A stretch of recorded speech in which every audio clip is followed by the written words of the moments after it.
Eu recebi aqui um e-mail, esse e-mail já é até antigo, já queria ter tido uma oportunidade de falar sobre ele.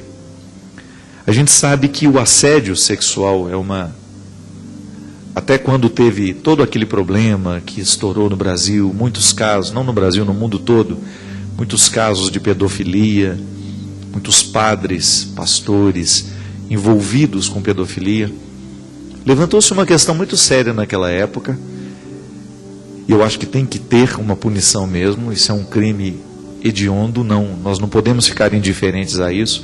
Se existe um caso de pedofilia que você sabe, que você conhece, você precisa denunciar, e a igreja tem tido muita cautela justamente para poder fazer com que esses padres recebam o devido tratamento, ou então que seja até mesmo encaminhado para a justiça, porque nós não podemos ficar indiferentes a tudo isso. Eu me lembro que houve uma reflexão que mostrou que, ao contrário do que a gente pensa, o maior número de pedófilos não é padre e não é pastor. São pessoas próximas das crianças. São parentes, muitas vezes o padrasto e até mesmo o pai. E eu acompanhei aqui, ao longo desses anos em que eu tenho o programa de direção espiritual, muito sofrimento de filhos e filhas que num determinado momento da vida precisaram assumir para si mesmo, porque às vezes nem o mais difícil, minha gente, não é nem contar para o outro, é você mesmo assimilar a história, o fato de que você foi abusado sexualmente por alguém da sua casa. Já tivemos aqui histórias de irmãs que foram abusadas, de meninas que foram abusadas pelos seus irmãos, de meninos que foram abusados pelos tios, pelos amigos próximos da família, crianças que foram violentadas, que não é só no corpo. O abuso sexual deixa na vida da criança um trauma que ela vai levar para toda a vida. Então não se violenta só o corpo, violenta-se a alma, as feridas ficam na personalidade. E o risco, porque se a criança depois, à medida que vai crescendo, não sabe administrar bem a questão do abuso sexual, ela tem sérias chances de também tornar-se um agressor. É interessante isso. E é doloroso pensar que a condição humana é assim. Aquilo que fazem com a gente corre o risco. Se não souber administrar bem o trauma que ficou, a gente tende a repetir o comportamento com outras pessoas. A psicologia nos ensina que é uma maneira que a pessoa tem de fazer justiça a si mesma. Inconsciente. É um processo inconsciente. Nem sempre nós sabemos por que a gente está fazendo isso. Eu me lembro que tenho uma amiga em Terra Boa, a Regina Galete. E uma vez a gente conversando sobre coisas assim, como educar o filho. A Regina é uma mãe muito responsável, né? Esposa do Laércio. Teve 2 filhas bonitas, muito, muito bonitas as meninas dela. E eu me lembro que a Regina estava me dizendo, numa conversa que a gente teve, que ela tinha horror quando a mãe puxava a orelha dela. Ela até mostrou. E eu me lembro que ela me contou isso numa situação em que a Paula, a filha mais nova dela, a Paulinha agora é uma moça já responsável, mas na época era uma capetinha. E a Paulinha estava enchendo muito ali, atrapalhando, azucrinando, ela foi, deu uma puxada na orelha da menina, e imediatamente, quando terminou de fazer o gesto, ela me olhou e falou: ai, por que eu fiz isso? Era a coisa que eu mais tinha ódio que a minha mãe fizesse comigo, era puxar a minha orelha daquele jeito. E de vez em quando eu me pego fazendo isso com as minhas filhas. Só que a Regina é uma cristã consciente. E antes disso, antes de ser uma cristã consciente, é um ser humano que quer ser bom. Não é um ser humano que está entregue às suas próprias misérias. E de vez em quando eu me recordo do exemplo muito simples da Regina, como é preciso a gente administrar o que nos fez mal no passado, para que a gente não venha cometer a mesma coisa nos dias de hoje. Para que a gente não faça esse movimento vicioso de reproduzir o que a gente mais reprovou que um dia fizessem com a gente. É a vida, é o ser humano. Nós somos uma caixa de registros, né? Como é que nós vamos processar a informação? Tudo vai depender das condições de analisar, que a gente precisa ter, de olhar para aquilo que a gente é, para o que fizeram da gente e para aquilo que a gente quer ser com os outros. Não é sempre que a pessoa consegue. É por isso que muitas vezes o pai que agride a criança hoje foi agredida um dia no passado. O marido que espanca a mulher hoje, e a gente não pode admitir isso, né? A violência doméstica precisa ser denunciada. Muitas vezes o marido que agride hoje viu o pai agredir a mãe quando ele era uma criança. Por que eu estou contando isso? Porque nos dias de hoje, esse abuso sexual tem gerado muitos outros agressores. A criança foi abusada sexualmente no passado, e se ela não é cuidada, se ela não reharmoniza os sentimentos, o trauma que está dentro de si, ela vai ter uma facilidade muito grande de fazer isso também. Estou dizendo isso até como um alerta. A pedofilia é uma situação muito recorrente, é um fato muito presente na sociedade. Se você algum dia na sua vida teve um trauma, se você foi usado sexualmente por alguém e você era uma criança, procure harmonizar isso dentro do seu coração, para você não correr o risco de, num determinado momento da sua vida, essa informação que não foi bem administrada, vir a gerar um comportamento criminoso. Precisamos dizer assim, a pedofilia é um comportamento criminoso. E eu tenho aqui uma história de uma filha que, a partir de um programa do ano passado, quando eu estava fazendo uma reflexão, que agora eu não me recordo qual era, eu acho que era sobre acomodar o passado dentro da gente, que existem coisas que não terminam porque a gente não permite que termine. E ela, a partir daquela reflexão, ela resolveu me contar a história dela. É um e-mail muito longo, não vou ler todo. Ela só me conta, ela chega a essa consciência de que foi abusada pelo pai e que ela assume não saber o que fazer com essa informação. Aí ela diz assim: padre, como fazer para não odiar um pai que abusou sexualmente de mim? Como não sentir nojo de tudo isso? Se eu o perdoasse, não estaria parecendo conveniente com o que ele fez? Se eu o desmascarasse diante da minha família, mas mesmo tendo minha mãe com câncer, meus irmãos admirando meu pai, como eu mesmo admirava, meu pai já faleceu. Como conviver agora com a raiva que foi tomando conta do meu coração? Padre, todas essas perguntas foram me machucando e me afastando de Deus. Eu que por 3 meses fiquei todas as noites acordada, com ele ao meu lado, quando o câncer o atacou, era eu, padre, que aguentava tudo firme ao lado do meu pai, pois ele não podia dormir nem um segundo da noite. E aí, eu ficava ao lado dele e vi minha vida se despencar por estar naquela situação. Ele morreu nas minhas mãos. E nunca, durante todo aquele processo da doença, nunca me pesou estar ao lado dele. Mas de repente, essa revolta visita o meu coração. Tentei manter a alegria muitas vezes, mas nem sempre consegui. Estou me tornando amarga. Eu sei que ele já morreu, mas as perguntas ficaram. Por que meu pai fez isso comigo? Eu não sei, padre, o que fazer com essas perguntas. Eu não sei como acomodar essa história dentro de mim. E aí, ela continua fazendo uma reflexão, continua fazendo perguntas, girando em torno dessa dificuldade de acomodar esse passado dentro do coração dela.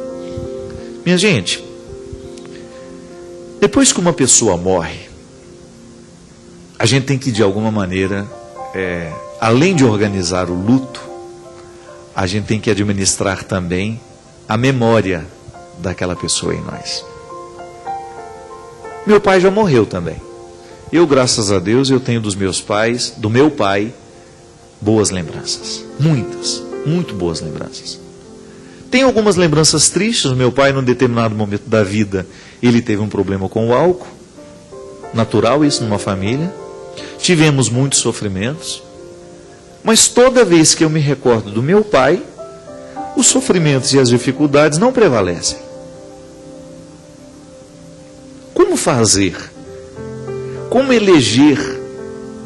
O que vai ficar para que aquela memória não me incomode? Como fazer para lidar agora com um pai que já está morto, porque isso não adianta, é um vínculo tão definitivo, o vínculo sanguíneo, essa proximidade, claro, desde que tenha proximidade, pai e mãe são eternos dentro de nós, não tem como, irmão é eterno dentro de nós.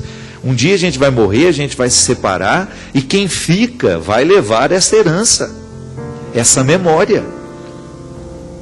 Eu fico pensando que o grande impasse está justamente quando a gente não conseguiu verbalizar com aquele que morreu o que hoje nos incomoda.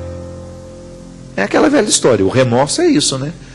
Oh meu Deus, a minha mãe morreu e eu não cuidei dela no momento em que ela precisava de mim. Alguns filhos vão ter que conviver com essa realidade.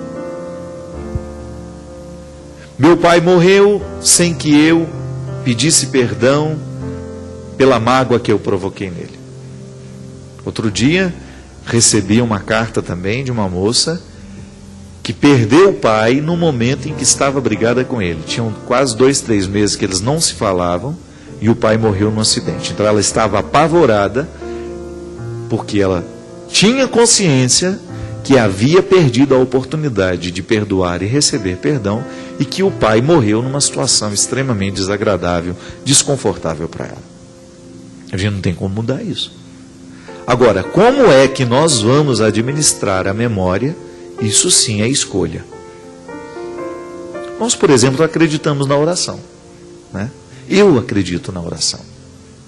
Toda vez que nós nos colocamos diante da presença de Deus e rezamos com honestidade a nossa vida, eu acredito que Deus possa curar aquilo que está desarmonioso dentro de nós. Minha filha, coloque-se diante de Deus e a primeira coisa que você precisa pensar é: sem perdão, ninguém consegue reorganizar a memória. Perdoe seu pai. Já acabou. Não sabemos. Você disse que seu pai era muito bom. A lembrança que você tem, no e-mail ela fala que a lembrança que ela tem é muito vaga desse abuso. Que ela não consegue nem dar muito corpo à memória daquilo que aconteceu de verdade. Ela só tem uma lembrança de que ela estava dentro da caminhonete com o pai, que eles pararam num determinado lugar de um caminho que estavam fazendo e que o pai começou a acariciá-la nas partes íntimas. Uma memória ruim de se ter. Mas por outro lado, esse pai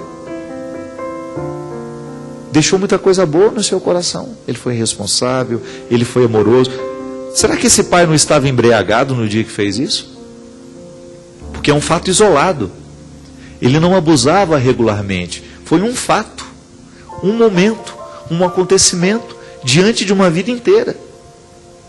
Primeira questão que você apresenta: devo desmascará-lo diante dos meus irmãos e de minha mãe? Não, nunca. Há coisas que não precisam ser contadas. Eu me lembro uma vez com um grande amigo meu, o padre André Vital, lá de Recife, e ele estava me contando a respeito da doença da mãe dele, da morte.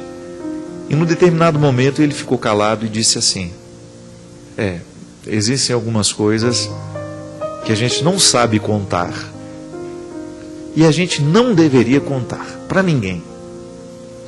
Porque toda vez que a gente tenta dar formato verbal àquilo que a gente sentiu, àquilo que a gente viveu, a gente corre o risco de banalizar o que foi vivido. Porque é tão profundo, é tão significativo, é tão doído, é tão feliz, aí os extremos, né? Que não vale a pena a gente tentar falar sobre isso.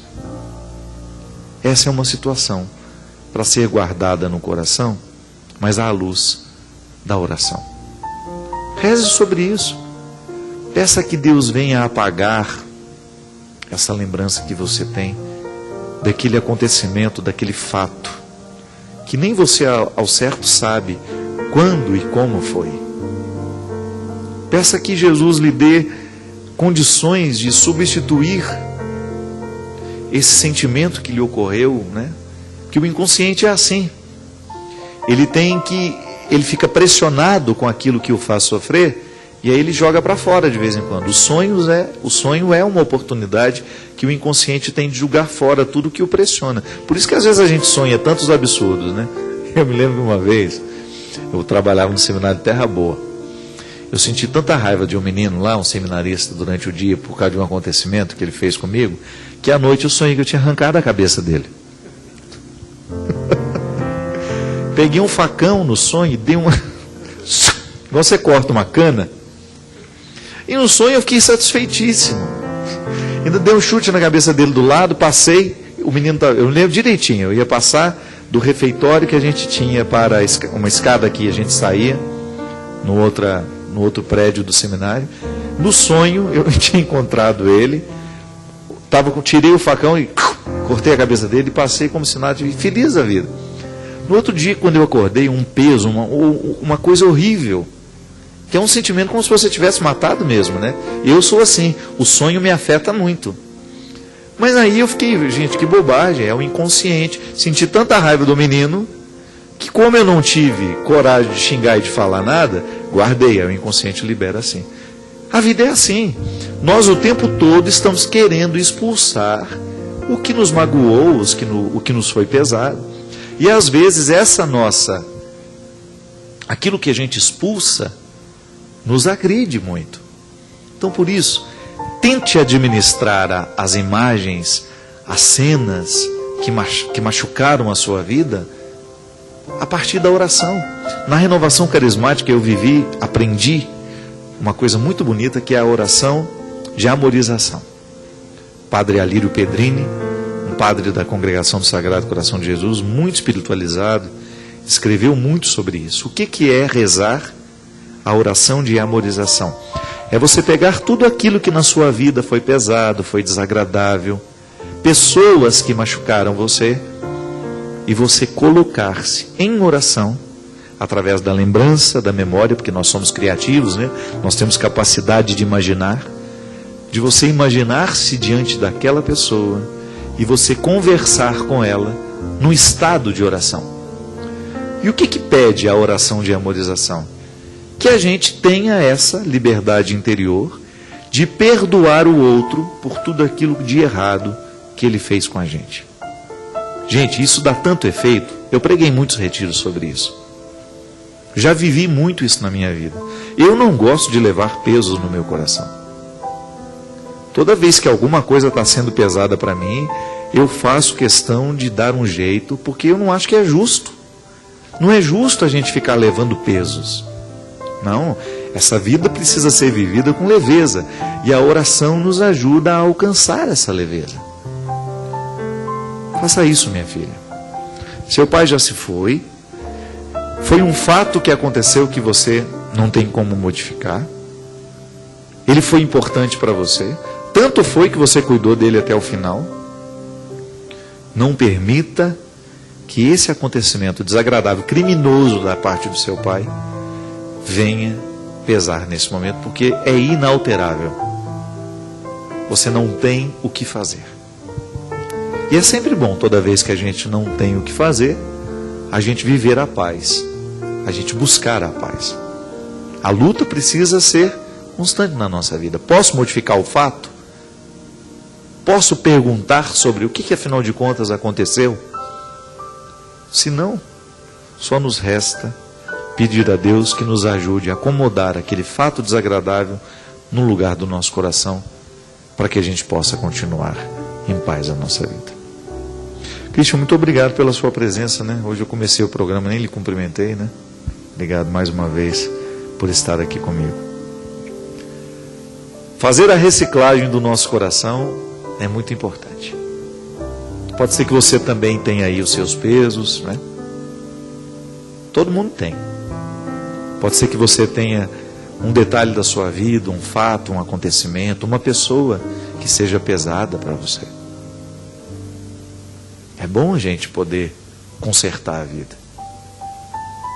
Vou dizer uma coisa que me aconteceu lá no Botifé, aquele acontecimento de Natal.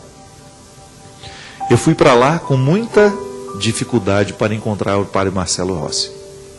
Foi a primeira vez, depois de toda aquela confusão que vocês viram, de coisas que falaram que ele falou, que depois disseram que eu disse também. E aquilo estava sendo tão pesado para mim, gente, foi tão doído na época, ouvir o que eu ouvi. E eu não queria mesmo encontrar o padre Marcelo Rossi. Mecanismo de defesa, né? E qual foi a minha surpresa? Dei uma fugidinha dele lá e ele veio atrás de mim, me abraçou. E na hora que ele me abraçou, foi como se tivesse retirado um peso muito grande de mim. Por que eu estou dizendo isso? Porque depois do evento, o padre Marcelo me ligou, conversamos demoradamente. Eu tive a oportunidade de dizer a ele que realmente fiquei chateado. Mas ao mesmo tempo eu tive a oportunidade de fazer o que nós precisamos, porque somos cristãos, fazer o tempo todo. Nós não temos que deixar prevalecer as nossas diferenças. Nós não temos que levar dentro do coração os pesos das mágoas, dos ressentimentos. Imagina, se eu quero levar dentro do meu coração o rancor de um homem que é consagrado como eu, não.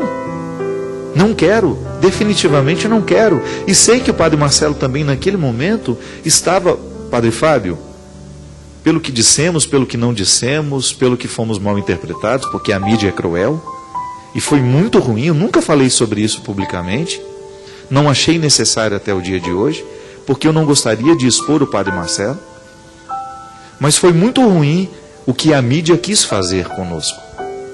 Como se nós dois fôssemos duas crianças que estivéssemos discutindo em público o que deveria ser discutido em particular. Naquele momento, o padre Marcelo me concedeu a graça de julgar um peso fora. Eu não quero ficar assim com receio de encontrar um padre como eu. Não vale a pena, minha gente. Por que eu estou dando esse exemplo? Primeiro, porque é um testemunho que eu quero dar, agradecer ao padre Marcelo, o carinho que ele teve comigo, a oportunidade que teve de quebrar aquele gelo, aquela situação desagradável, que eu estava com muita mágoa dele mesmo, estava mesmo, não queria nem chegar perto, e ele veio na minha direção e disse o que precisava dizer, e me ouviu. Eu digo isso porque essa é a nossa condição humana. Eu agradeço a ele por ter me dado a oportunidade de ser mais leve. Falei com isso com ele no telefone. Padre, muito obrigado, porque o Senhor me deu a oportunidade de jogar fora um sentimento estragado que eu estava levando dentro de mim. Que testemunho bonito, não é? Da parte dele, e acho que também da minha parte, de nós termos essa disposição de olhar nos olhos e de dizer, de conceder perdão, de pedir perdão, de reconhecer que a gente erra. Pode ser que você também esteja vivendo uma situação assim. Pode ser que você esteja precisando se reconciliar com o seu coração. Mas para reconciliar-se com o seu coração, você precisa passar pela reconciliação com o outro. Não perca tempo, não. Foi Jesus que nos ensinou que toda vez que o nosso coração está machucado, magoado, que toda vez que alguém nos ofende, nós precisamos olhar nele, precisamos ter os olhos nele e ter a mesma atitude que ele teria se estivesse aqui, como podemos estar. Faça isso, faça esse bem a você, perdoe, reconcilie-se, não perca tempo. Não perca tempo com rancores, com mágoas, não vale a pena. Quando você concede e recebe o perdão, é como nascer de novo. A leveza da primeira infância volta a tomar conta do seu coração. É o que eu lhe desejo. Leveza para o coração, e que esse coração seja cada vez mais semelhante ao coração de Jesus. Derrame sobre nós, sobre o nosso coração, sobre a nossa vida, a bênção do Deus Todo-Poderoso, Pai, Filho e Espírito Santo. Amém. Até a semana que vem, se Deus quiser.